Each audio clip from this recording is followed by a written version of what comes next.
자, 2부 변희재 대표 모시고요. 이 새누리당 얼마 전에 이항구 의원이 새누리당 공천관리위원장에 내정됐죠. 네. 변 대표 그거 어떻게 보십니까? 글쎄 이게 뭐 워낙 초반에 첫 단추를 잘못 껴놔가지고 사실 뭘 해도 참 이게 일이 꼬이는 상태인데 이한구 씨는 지금 공관위원장 임명되고도 여전히 현역 의원들의 자질과 활동과 지역 인기도를 가지고 컷오프를 시키겠다고 지금 주장하고 있습니다. 그리고 그 전에는 인재영입해야 된다. 그리고 당연히 전략 공천해야 된다. 그러면 지금 공천 기준을 전부 다 100% 사양식이라고 막 억지로 만들어놨죠. 김무성 대표가. 그렇게 만들어놓은 상태에서 이거와 정면으로 반대되는 인물이 지금 공관위원장이 됐기 때문에 뭐 일촉즉발의 전쟁 위기가 된 거라고 봐야 돼요. 저는요, 이게 상향식 경선이요, 당원하고 국민이란 말을 갖다가 한마디로 빌려다가 굉장히 민주주의적이고 개혁적인 것처럼 위장하면서 사실은 현역 의원들이나 당협위원장들이 그대로 해먹자라는 기득권 유지를 위한 어떤 꼼수입니다. 그러니까 상향식이라고 하면 국민들과 당원들이 뽑는다. 얼마나 좋아요. 기득권이 가입하지도 않고 권력자가 가입하지도 않고 공천 때문에 뇌물도 왔다 갔다 하지 않는다. 자, 지역에서 정말 자발적으로 뽑는다. 이럴라 하면 예를 들어서 우리가 도박 하토를 치거나 뭐 그 포카를 하는 그 도박장을 하우스라 하지 않습니까? 자, 하우스가요, 인기가 있으려면 정말 하우스가 깨끗하게 도박으로 한번 붙으려 그러면 거기에 가면 뭡니까 이 컨택트 렌즈처럼 해가지고 상대방의 패를 보는 거, 또 패에다가 특수 물질을 칠해가지고 보는 거, CCTV로 보는 거, 뭐 이런 것이 없이요. 그야말로 실력으로 붙게 만들어야 그것이 올바른 하우스지요. 자, 이 투표라는 부분이 올바르게 이 공천을 통해서 이 관철되려 그러면 그야말로 공천이라는 것이 상향식 경선이 유령 당원도 써야 되고 갑자기 당비 대납을 해주는 것도 써야 되고 갑자기 당원이 늘어났어도 안 되고 당원 명부를 현역 의원이나 당협위원장이 내만 쥐고 앉아갖고 남은 안 주고 지 운동하는 사람한테만 다 풀어주고 이런 부분도 없어야 되는 거 아닙니까? 지금 이거는요 완전히 기울어진 운동장에서 상향식 경선이라는 명분으로 포장만 해놓고 대표는 가가지고 의원 50명 모아가 살아서 돌아오라 그러고 친박의 수장이라는 사람은 진박 감별 사라고 자처하면서 뭔 병아리 감별합니까? 전국 다니면서 떠들고 있어요. 이래갖고요. 그리고 대표는 무슨 험지 출마 이야기하고 뭐 6명은 기자회견장에 세우고 그 다음에 뭐 여기 있는 후보를 저기 나가라 그러고 이렇게 하면서 이게 어떻게 상향식 경선입니까? 이건 상향식 경선이 아니라 명분만 상향식 풀뿌리 개혁이라고 해놓고 실제로는 야발판이에요. 지금 제가 의정부에 이제 이른바 고위층 병역비리 근절법을 약속한 저 의사 출신 김석범 후보를 신의 한 수를 제작하려고 갔는데 의정부는 문희상이라는 친노의 이른바 원로 시니어급이죠. 그 사람이 5선을 한 지역입니다. 호남 인구가 40%가 넘어가는 지역이에요.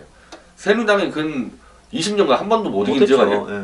거기에 새누리당 후보지 6명 나와 있습니다. 그런 지역에. 왜 이런 사태가 벌어지느냐. 최소한 중앙에서 그러니까 컷오프 자질 안 되는 사람을 다 밀고 정리해가지고 한두 명 경선 붙여 왔는데 지금 그걸 안 해버리고 그냥 지역에서 많이 술 사고 이른바 요즘 또 여론조사 경선하니까 착신부대 갖고 있고 이렇게 지역 좀 조직 관리한 사람은 다 나오는 겁니다. 지금 역대 아마 새누리당 뭐 전신인 뭐 한나라당이 뭐 합쳐가지고요 후보 제일 많이 나오고 있을 거예요.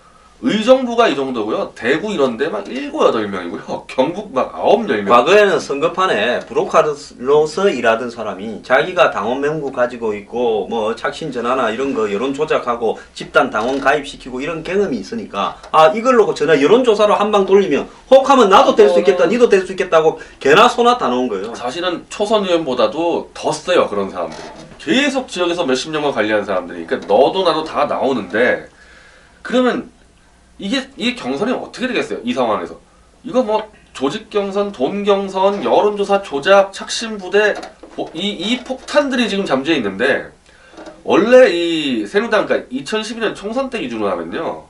일단 전략공천으로 한 30-40% 해버리지 않습니까? 아예 그 전략공천한 자리는 당에서 한 명을 정해갖고 그렇죠. 내일 꼽습니다. 왜냐하면 정상적이고 멀쩡하고 개혁적이고 아주 훌륭하고 컨텐츠도 많고 이 비전이 있는 사람이 지역에 가서 이 당원 명부 들고 사람 만나는 일은 거의 하지 않습니다. 그런 사람은요 여의도 바닥에서는 엄청나게 많아도 정상적인 사람은 그런 정치는 안 하려 그럽니다. 그러면 정치판이 그런 사람도 집어넣어서 물갈이를 일정하게 해가야 그래도 일부는 깨끗한 사람들로 유지가 되고 능력 있는 사람들로 유지가 되지. 전부 그냥 당원이나 챙기고 전 하나 돌리고 하는 사람을 국회에 다 박아놓으면 어떻게 되겠습니까? 그래서 과거에 상김씨부터 시작해서 박근혜 대통령까지는 전부 그렇게 해왔죠. 심지어 지금 신윤씨 같은 것도 정치 이 앵커나 이 패널 같은 분들도 상향식 경선이 아주 완전 계획인 것처럼 이야기하는 것은 완전히 잘못된 일이다. 오히려 이런 컷오프를 통해서 자질이 안 되는 의원들을 드러내고 정치를 안 하려는 사람을 억지로라도 데려와서 돈 안 들이고 정치를 할 수 있게 만드는 것이 더 개혁적일 수 있다라는 건데요.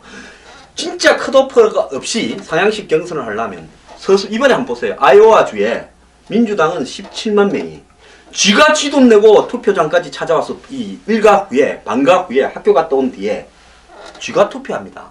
그리고 쥐가 선거운동하고 다닙니다. 쥐가 쥐돈 내고 투표합니다. 공화당은 14만 명이 했습니다.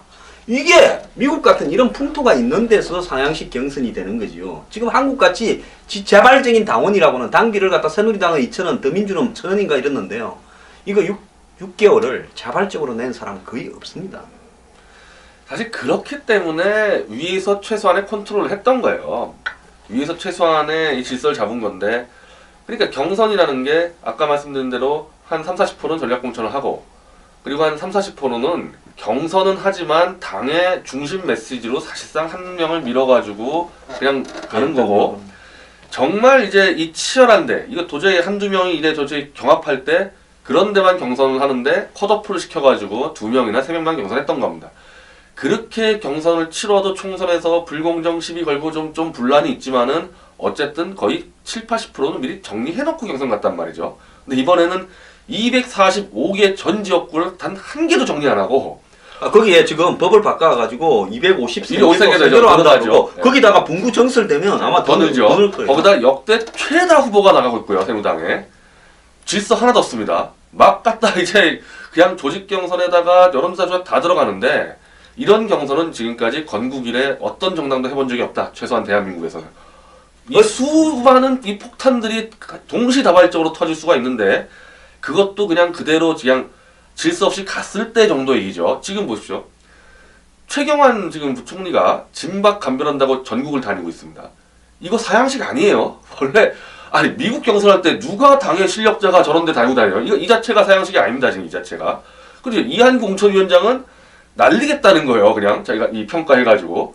그러니까 원래 있었던 개파 보수 정치도 있고 원래 해왔던 전략 공천 방식도 있고 기본 무차별 사용도 다 뒤섞여가지고 저는 이거 유지 안 될 거라고 봐요. 이거. 저는 한 열흘 전부터 새누리당의 예비 후보들이 유령 당원을 직접 적발할 수 있도록 당원 명부를 내놔라 했는데 어제 답이 왔어요. 대전 중구 지역에 그 예비 후보 4명이 기자회견을 했더만요. 중앙당을 보고 유령당원 전수조사 중앙당이 별 문제 없다라고 발표한 부분에 대해서 그거를 갖다가 자기들이 볼 수 있게 검증을 시켜달라고 요구를 했습니다.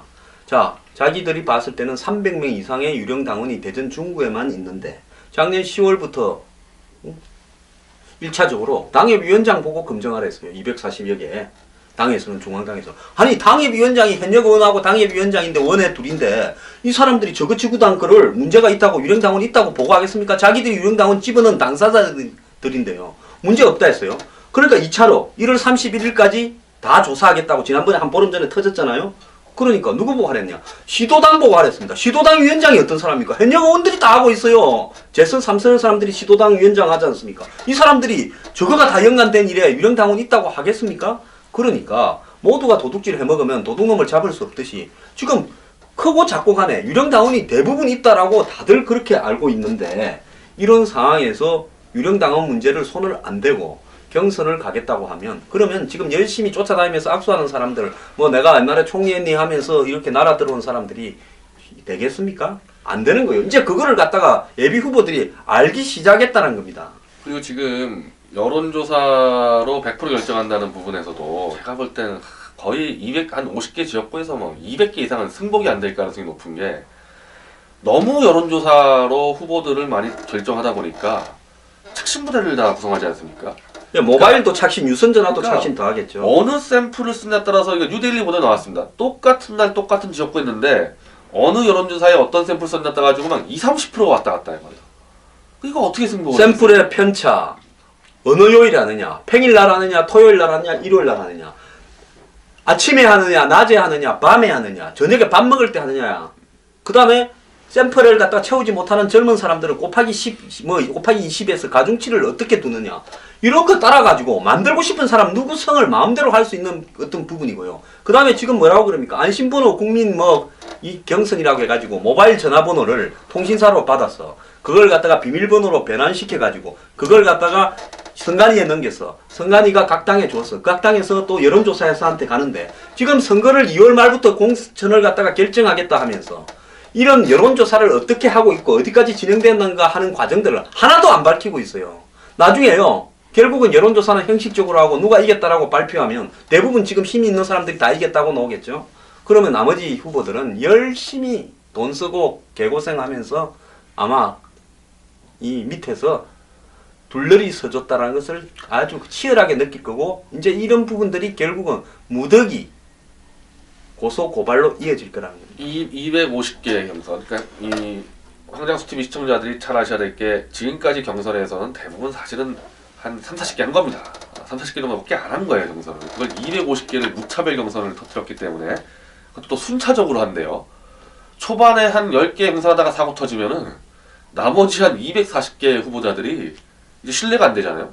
다 튀어나가는 거죠. 다 튀어나가는 거죠. 이 새누리당이 공평하게 할 의사가 있다면 간단한 방법이 있습니다. 전 지역구의 예비 후보들을 전부 중앙당으로 직결시켜서 당원 명부를 다 주겠다.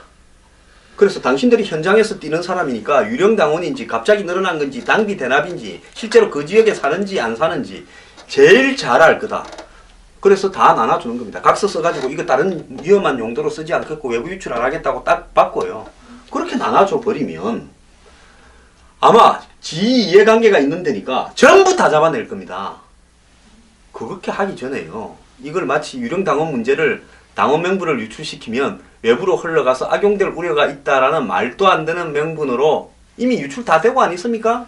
뭐 시도의원 이런 사람들 다 기초의원 다 들고 다니잖아요. 의원님 선거해 준다고요. 웃기는 소리 좀 하지 마십시오. 이것만 딱 하면요. 유령 당원이 얼마나 많은가 압니다. 이 마찬가지예요. 더민주에도 유령 당원이 대부분이에요. 근데 이제 뭐 더민주는 이제 분당이 되면서 경선에 대한 부담 없이 마음껏 전략 공천을 꽂고 있고 안철수당도 이 창당을 해버렸기 때문에 마음껏 전략 공천 꽂고 있고 그러니까 경선 과정에 불협화음이 없을 겁니다. 없지. 근데 새누리당은 259의 경선 폭탄을 들고 지금 총선에 뛰어들고 불공정 시위가 번지면서 완전 아수라장이 됐을 때 이건 뭐 모든 게 다 박 대통령의 책임으로 돌아가게 돼요. 김무성 대표가 책임지겠어요? 김무성 대표는 난 사양식 잘하려고 했는데 친박 실세가 지금 최경환 부총리 돌아다니고 있잖아요. 나중에 또 맹분주의. 저거 이제 불공정에서 조장했다 그러고. 그럼 또 김 대표는 가만히 있으니까 또 50명 개파 모아가지고 단합대하고 살아서 돌아오랬지. 엉망진창이 되고 있는 거고 이건 결국 박 대통령 책임으로 돌아오기 때문에 전 뭐 11월 때부터 얘기했지만은 지금 이 상황을 정확히 인지하고 마지막 승부수를 던질 시간은 점점 줄어듭니다. 이거 승부 못했을 때 저 참 심각해요. 이거 박 대통령 한 명의 문제가 아니라 총선 과정, 총선 이후에 대한민국이 걱정되는 상황이죠. 그것뿐만 아니라요. 정의화 의장이 국가 비상사태라고 이야기한 지가 선거구 획정이 안 되었어. 선거구가 다 사라졌다. 지금도 사라졌잖아요. 사라져 있는 상태죠 지금. 지금 선거구가 사라졌는데 예비 후보들은 뭔 근거로 지금 선거운동을 하고 있습니까? 그냥 불법을 봐주고 있어요. 선관위가 불법을 봐주고 있어요. 있는 거죠. 이것도 누가 고소하면요. 선관위는 불법을 왜 봐줍니까? 자, 선관위가 생각해도 말이 안 되니까 불법을 봐주는 거 아니겠어요? 자, 국가 비상사태가 뭔 놈의 한 달이 넘어갑니까? 왜 그러면 빨리 안 통과시킵니까? 변 대표 뻔한 거 아닙니까? 뭐 근데 사실은 뭐 현역 의원들이 선거법 할 때요 사실은 맨날 늦게 해요. 맨날 늦게 하기 때문에 늦게 하면 늦게 할수록 현역이 유리하기 때문에 빨리 할 생각들을 전혀 안 하는 거죠. 더민주당은 선거구 획정을 빨리 해서 공천에 들어가면 그래도 몇 명은 형식적으로 탈락시켜야 될 건데 그 사람들이 안철수 당에 가서 지금 17명인데 3명 채워져 버리면 교섭단체 되어서 돈이 한 90억 생기니까 그 돈으로 또 좀 잘 버틸 거 아닙니까? 그거 안 해주려고 그러겠죠. 그래서 이거 정말 두 당이 웃기는 꼴을 하고 있는데 이것도요. 무더기 고소 사태가 될 겁니다. 앞으로 한번 보세요. 이 선거라는 것은 기회균등이 제일 중요한데 기회균등도 상실했고 유령당원이라는 문제는 기본적으로 상향식 경선의 기초적인 이 핵심 원리가 되는 공정한 경선 자체가 날아가 버린 겁니다. 이미 각자 양파 수장들이 다니면서 지 나름대로 선거운동 다 해가지고 누구누구 사라고 했는데 이제 뭔 공정한 경선이라고 이야기하겠어요. 자, 새누리당 경선 이야기해봤습니다.